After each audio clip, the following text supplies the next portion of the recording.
Sir आपकी जो सहयोगी पार्टी है जेजेपी के विधायक राम कुमार गौतम वो खुद कहते हैं कि अगर ये पोर्टल रहे तो कांग्रेस की सरकार बनना तय है। सर कांग्रेस भी दावा कर रही है कि जो बीजेपी ने जुमले और झूठ फैलाई थी उसको लेकर लोग अब परेशान हो चुके हैं और अब बदलाव का समय है। तो काफ़ी जो सिलेंडर जो 905 रुपये में हरियाणा में मिलता है वही बीजेपी राजस्थान में जाकर कहते हैं कि 500 रुपये में मिलेगा, हमारी सरकार बना दो। तो लगता नहीं हरियाणा में भी 500 का मिलना चाहिए। हमारी सरकार लोभ रखी है। मैं राजस्थान में जाके आया हूँ, उदयपुर भी गया और भादरा भी गया। हमारी सरकार बन रही है बड़ी मेजोरिटी से। देश व प्रदेश की ताज़ा राजनीतिक हालातों और अन्य बातों को लेकर और अन्य जो मुद्दे इस समय हावी हैं उनको लेकर हमारे साथ आज हैं डीपी वत्स, राज्यसभा सांसद है, काफ़ी पुराने नेता। खापों को लेकर भी जो है इन्होंने आवाज़ें उठाई। सर सबसे पहले तो आज लोहारू रेतीले एरिया में आने का आपका मकसद? मेरा मकसद रेतीले एरिया में आके एक तो टैंकर बांटना था, इन्होंने मांगे थे मेरे से। मल्टीपर्पज़ टैंकर है कि ये पौधों में पानी देने का काम भी आ जाए, चेजी में भी, ब्याह में भी और पीने का पानी पहुँचाने में भी, खासकर ढाणियों में। हर जगह तो नहीं दिया जा सकता ना पानी का कनेक्शन। वैसे सरकार कहती तो है नल तक जल, मगर छोटे छोटे जगह पहुँचाना मुश्किल। तो बेसिकली आज बागबानी का दिन है, तो बागबानी के दिन में बागबानी में पानी पहुँचाने के लिए मैं 20 टैंकर दे रहा हूँ यहाँ।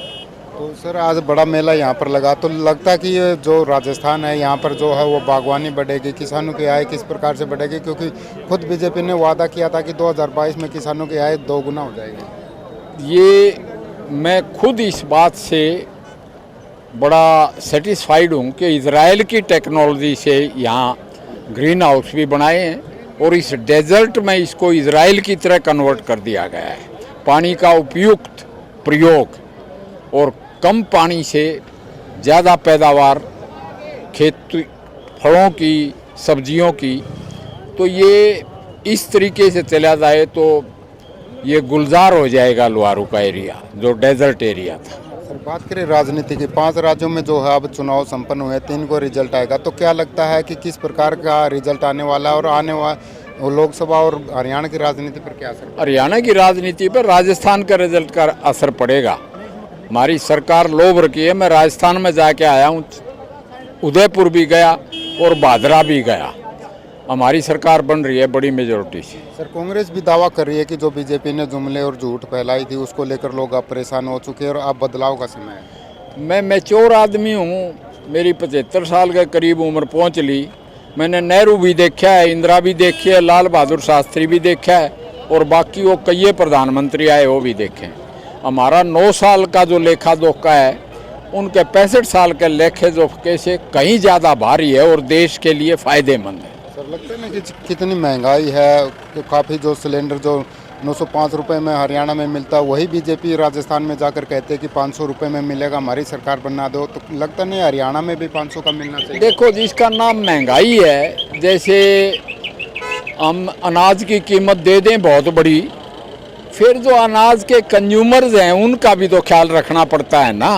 और महंगाई का जो इंडेक्स है वो तो दुनिया की महंगाई को देख के डिपेंड करेगा, अकेला अपने देश की नहीं। कि पहले से आमदनी भी तो कितनी होगी और रेट्स कितने बढ़ गए, डॉलर भी तो महंगा हुआ है। तो सारे संसार की महंगाई इंडेक्स देख के ही महंगाई डिसाइड होती है। फिर भी खेती पे खाद की बहुत बड़ी सब्सिडी है, इसी तरह गैस सिलेंडर पे भी सब्सिडी है, जिससे सरकार कम में बेचती है और ज़्यादा में खरीद रही है। सर बात करें हरियाणा की, तो लगता है कि हरियाणा में कांग्रेस काफ़ी अप हो रही है। काफ़ी जो वादे किए जा रहे हैं, 6000 पेंशन होगी, 200 गज का प्लॉट मिलेगा, सिलेंडर सस्ता मिलेगा, इस तरह के काफ़ी वादे, उनके आगे बीजेपी टिक पाएगी? बीजेपी तो टिकी हुई है, टिक पाएगी कि मैं तो आई विश देम कि वो अपने वादे पूरे करें, मगर वो मन के लड्डू फोड़े हैं। हरियाणा में हमारे वर्ग खड़े की तान देंगे उनने। सर आपकी जो सहयोगी पार्टी है जेजेपी के विधायक राम कुमार गौतम वो खुद कहते हैं कि अगर ये पोर्टल रहे तो कांग्रेस की सरकार बनना तय है। राम कुमार गौतम के कहने से सरकार थोड़ी चलती है। वो पोर्टल मैंने बताया कि बगैर उसका अभ्यास कराए लागू कर दिया, ये तो उसकी बात ठीक है, मगर सारी दुनिया पोर्टल पर आ गई, इसलिए हम ई गवर्नेंस के बगैर गुजारा नहीं कर सकते। धन्यवाद। ये हमारी मजबूरी।